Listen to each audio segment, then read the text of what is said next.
knew a nigga whose real name was William. His primary concern was making $1 million, being the illest hustler that the world ever seen. He used to fuck movie stars and sniff coke in his dreams. A corrupted young mind at the age of 13. Nigga never had a father and his mom was a fiend. She put the pipe down, but for every year she was sober, her son's heart simultaneously grew colder. He started hanging out, selling bags in the projects, checking the young chicks looking for hit and run prospects. He was fascinated by material objects, but he understood money never brought respect. He built a reputation cause he could hustle and steal, but got locked once and didn't hesitate to squeal. So criminals he chilled with didn't think he was real. You see, me and niggas like this have never been equal. I don't project my insecurities on other people. He fiended for props like addicts with pipes and needles, and so he felt he had to prove to everyone he was evil. A feeble-minded young man with infinite potential, the product of a ghetto-bred capitalistic mental. Coincidentally, dropped out of school to sell weed, dancing with the devil, smoked until his eyes would bleed. But he was sick of selling trees and gave in to his greed.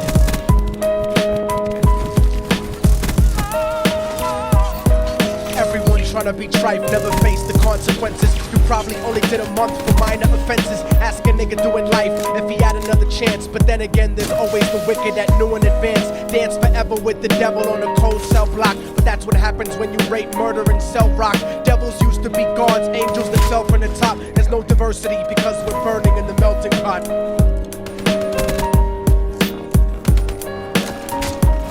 So Billy started robbing niggas, anything he could do to get his respect back in the eyes of his crew. Starting fights over little shit up on the block. Stepped up to selling mothers and brothers the crack rock. Working overtime, making money for the crack spot. Hit the jackpot and wanted to move up to cocaine, fulfilling the Scarface fantasy stuck in his brain. Tired of the block niggas treating him the same. He wanted to be major like the cutthroats and the thugs. But when he tried to step to him, niggas showed him no love. They told him any motherfucking coward can sell drugs. Any bitch nigga with a gun can bust slugs. Any nigga with a red shirt can front like a blood. Even Puffy smoked the motherfucker up in the club. But only a real thug can stab someone till they die. Standing in front of them, staring straight into their eyes, Billy realized that these men were well guarded, and they wanted to test him before business started. Suggested raping a bitch to prove he was cold-hearted. So now he had a choice between going back to his life or making money with made men. Up in the sight, his dreams about cars and ice made him agree a hardcore nigga is all he ever wanted to be. And so he met him Friday night at 2:45.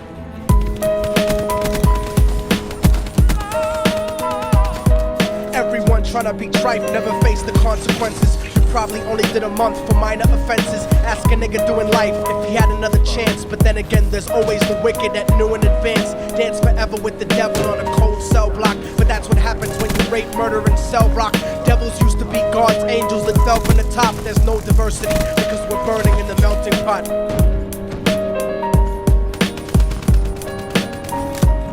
They drove around the project slow while it was raining, smoking blunts, drinking and joking for entertainment, until they saw a woman on the street walking alone, 3 in the morning, coming back from work on her way home. And so they quietly got out the car and followed her, walking through the projects. The darkness swallowed her. They wrapped her shirt around their head and knocked her onto the floor. This is it, kid, now you got your chance to be raw.